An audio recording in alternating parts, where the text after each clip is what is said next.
आप सभी को मेरी प्यार भरी नमस्कार। आशा करता हूँ आप सभी स्वस्थ होंगे।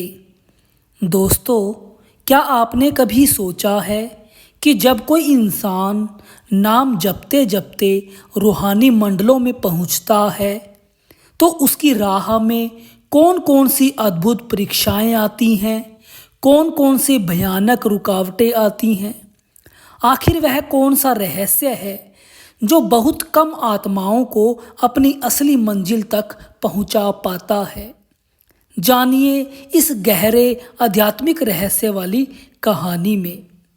एक बार एक जिज्ञासु शिष्य ने कबीर साहिब जी से पूछा, साहिब, जब कोई इंसान सच्चे मन से नाम जपता है, भजन सुमिरन करता है और भीतर की यात्रा पर निकलता है, तब क्या वह सीधा परमात्मा तक पहुंच जाता है? कबीर साहिब जी मुस्कुराए और बोले, नहीं रे भाई, रूहानी रास्ता फूलों का नहीं, बड़ी कठिन परीक्षा का मार्ग होता है। कबीर साहिब जी ने उस जिज्ञासु को एक कथा सुनाई। एक साधक था, वह दिन रात नाम जपता था। धीरे धीरे उसका मन भीतर की ओर जाने लगा। संसार के शोर से उसका ध्यान हटने लगता है। एक दिन ध्यान में उसे अद्भुत प्रकाश दिखाई दिया। उसके सामने सोने चांदी के पहाड़ खड़े हो जाते हैं। एक आवाज आती है, ले लो भाई, यह सब धन दौलत ले लो, बस यहीं रुक जाओ। उस साधक का मन डगमगा जाता है। उसे अपने गरीब घर याद आता है। क्षण भर को लगा कि इतना धन मिल जाए तो जीवन ही बदल जाएगा, और वहीं उसकी यात्रा रुक जाती है।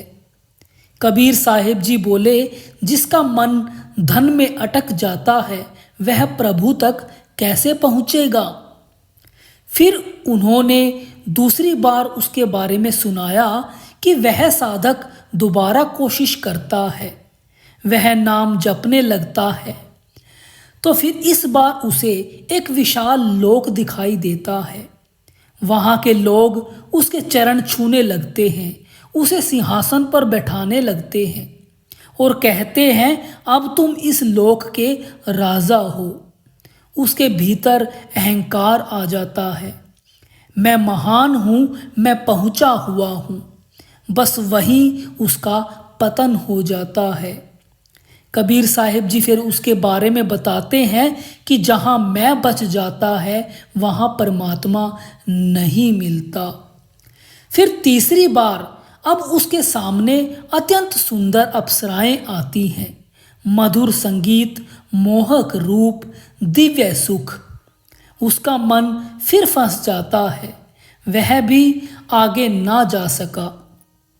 फिर कबीर साहिब जी ने गहरी आवाज में कहा, रास्ते में रिद्धियां सिद्धियां भी आती हैं, कभी चमत्कार की शक्ति, कभी लोगों पर प्रभाव, कभी भविष्य जानने का अहंकार।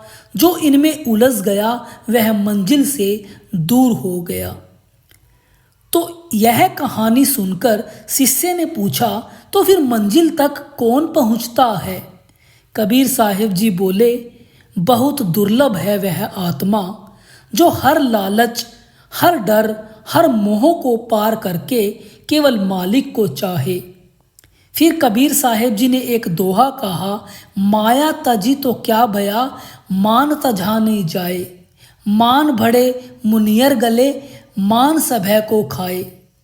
और फिर समझाया कि सिर्फ धन दौलत छोड़ देने से कुछ नहीं होता। जब तक भीतर का अहंकार, लालच और इच्छा खत्म नहीं होती तब तक वह आत्मा बीच रास्ते में ही अटक जाती है। अंत में कबीर साहिब जी बोले, सच्चा साधक वही है जो रास्ते के चमत्कारों को नहीं, सिर्फ परमात्मा को चाहता हो। दोस्तों, हमें इस कहानी से यह शिक्षा मिलती है कि रूहानी यात्रा में सबसे बड़ा धोखा बाहर नहीं, भीतर छिपा होता है। धन, शक्ति, सुंदरता, सिद्धियां, ये सब आत्मा की परीक्षा है। बहुत लोग भक्ति शुरू तो करते हैं, लेकिन मंजिल तक वही पहुंचता है जो हर लालच को ठुकराकर केवल नाम को पकड़कर चलता रहता है। तो दोस्तों, आप सभी को यह कहानी पसंद आई होगी। आपको यह कहानी कैसी लगी, कृपया मुझे कमेंट में बताएं। आप सभी का धन्यवाद।